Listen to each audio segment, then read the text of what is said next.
Saudara-saudara yang dikasihi Tuhan, selamat hari Minggu bagi kita. Firman Tuhan bagi kita pada hari Minggu ini tertulis dalam kitab 1 Tesalonika pasal 2 ayat 1 sampai ayat yang ke-8. Demikian firman Tuhan. Kamu sendiri pun memang tahu, saudara-saudara, bahwa kedatangan kami di antaramu tidaklah sia-sia. Tetapi sungguh pun kami sebelumnya seperti kamu tahu telah dianiaya dan dihina di Filipi. Namun pertolongan Allah kita, kami beroleh keberanian untuk memberitakan Injil Allah kepada kamu dalam perjuangan yang berat. Sebab nasihat kami tidak lahir dari kesesatan atau dari maksud yang tidak murni dan juga tidak disertai tipu daya. Sebaliknya, karena Allah telah menganggap kami layak untuk mempercayakan Injil kepada kami. Karena itulah kami berbicara bukan untuk menyukakan manusia, melainkan untuk menyukakan Allah yang menguji hati kita. Karena kami tidak pernah bermulut manis, hal itu kami ketahui, dan tidak pernah mempunyai maksud loba yang tersembunyi.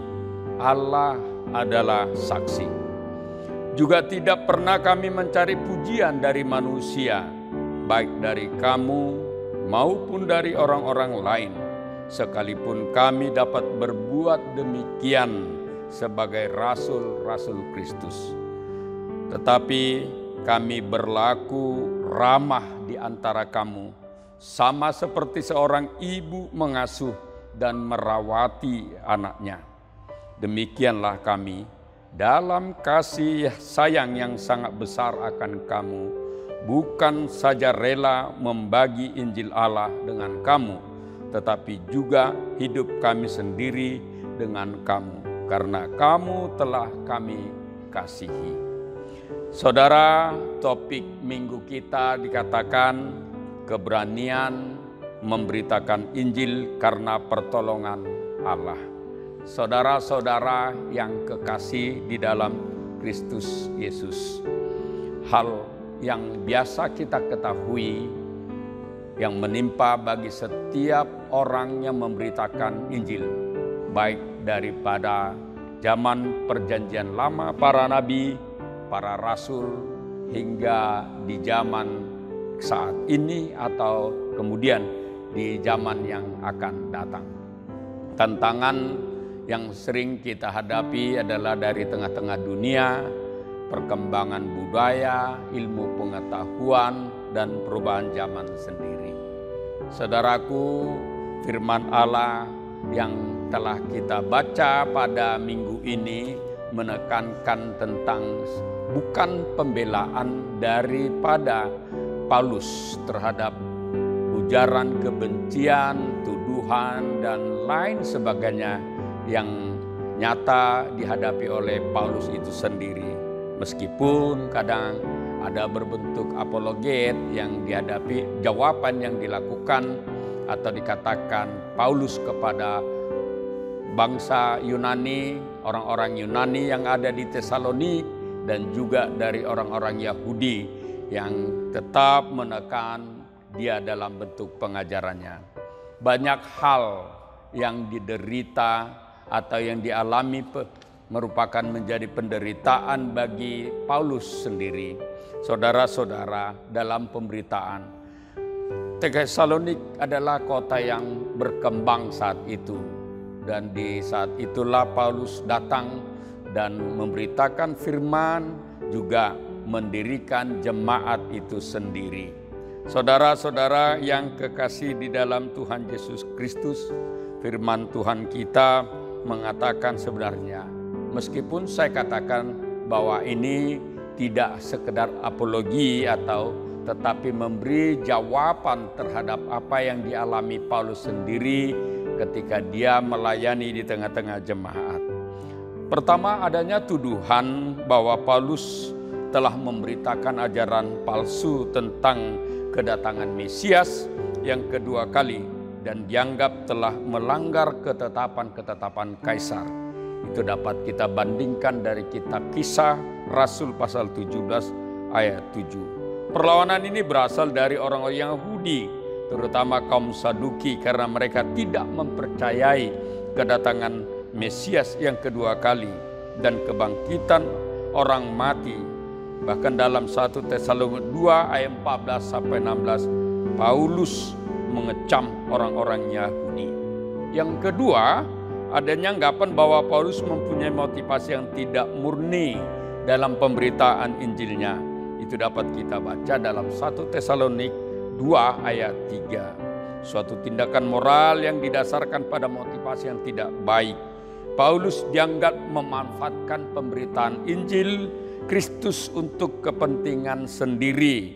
Hal ini sangat dipengaruhi oleh pandangan umum yang terjadi oleh para pemberita-pemberita palsu saat itu yang datang meminta-minta bantuan untuk memenuhi segala kebutuhannya. Paulus tentu tidak seperti itu. Dia berbeda. Dia bekerja keras siang dan malam membuat tenda, dan dari sanalah dia mencukupkan kebutuhan-kebutuhan hidupnya.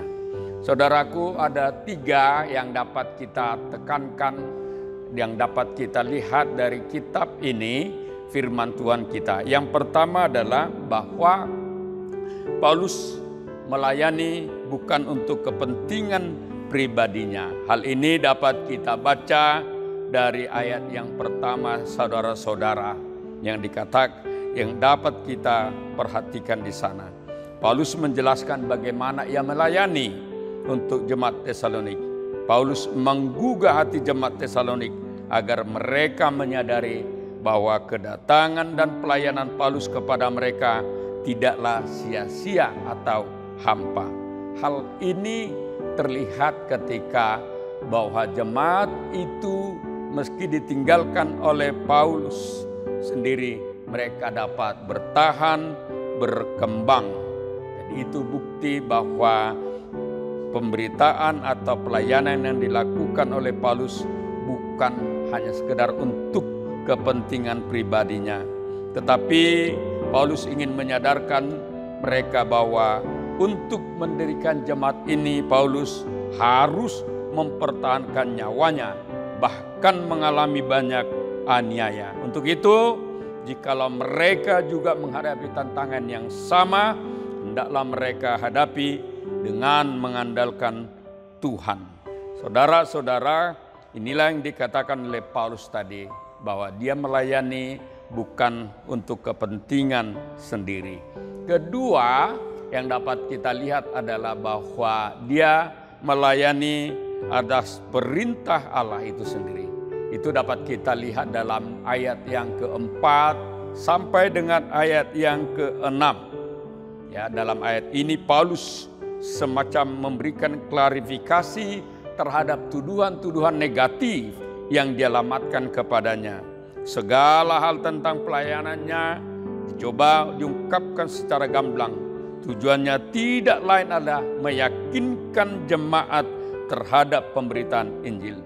Paulus ingin menunjukkan ketidakbersalahannya kepada jemaat Tesalonik, bahwa segala sesuatu yang dikerjakannya bukan berasal dari dunia, tetapi dari Allah. Allah sendiri yang telah menguji dan mempercayakan pekerjaan pemberitaan Injil kepada Paulus itu sendiri. Ayat 4 diawali dengan pernyataan Paulus bahwa segala sesuatu yang dia lakukan berasal dari sumber yang tinggi. Yang ketiga, saudara-saudara, yang ditekankan firman Tuhan bagi kita adalah ketulusan hati Paulus seperti seorang ibu kepada anaknya. Yang sangat menarik dalam ayat yang ketujuh adalah Paulus menggunakan metafora seorang ibu dalam menggembalakan jemaatnya. Dalam hal ini, Paulus menempatkan diri di antara jemaatnya sebagai ibu yang merawat anaknya sendiri. Demikianlah Paulus dalam pelayanannya, seperti seorang ibu yang merawat anaknya dengan penuh kasih sayang. penuh perhatian, penuh pengorbanan, sehingga jemaat itu tumbuh dengan baik. Jadi dengan demikian ia menolak tuduhan-tuduhan yang dikenakan kepada dia sendiri. Saudara-saudara yang kekasih dalam Kristus Yesus, dalam setiap pemberitaan Injil, Paulus banyak menghadapi tantangan dalam hal kehidupan dan juga pemberitaan. Kadangkala ia harus meninggalkan kota di mana ia melayani karena beratnya tantangan yang ia hadapi. Demikian juga yang akan kita hadapi sebagai orang yang percaya, saudara-saudara. Kita tidak boleh surut. Kita harus tetap tegak, teguh dalam iman sesuai dengan panggilan dan kepercayaan Allah kepada kita. Yang kedua, saudara-saudara, Paulus berani memberitakan kabar kebenaran karena dia melakukan tugas dari Allah, bukan semata-mata agar dirinya mendapat pujian, meskipun itu wajar atau untuk kepentingan dirinya, tetapi pelayanan yang dia lakukan adalah untuk menyukakan Allah itu sendiri. Inilah teladan bagi kehidupan kita, saudara-saudara. Kita mengerjakan apa yang dikehendaki Allah sebagai orang percaya. Biarlah semua yang kita lakukan menjadi kesukaan bagi Allah sendiri. Yang ketiga, saudara-saudara, topik kita menekankan keberanian memberitakan Injil karena pertolongan Allah sendiri. Dari Dia, kepada Dia, dan oleh Dia. Itulah prinsip kita hidup, saudara-saudara. Maka kita akan selalu kuat meskipun banyak tantangan, tuduhan, cemoohan. Itu adalah bagian dinamika dalam kehidupan pelayanan atau hidup beriman kita, saudara. Saudaraku, jadilah kesukaan Allah, bukan kesukaan manusia semata-mata. Jika kita menjadi kesukaan Allah, kita telah menjadi berkat bagi dunia ini sendiri. Demikian saudara-saudara, semoga firman ini meneguhkan hati kita. Salam delima. Amin.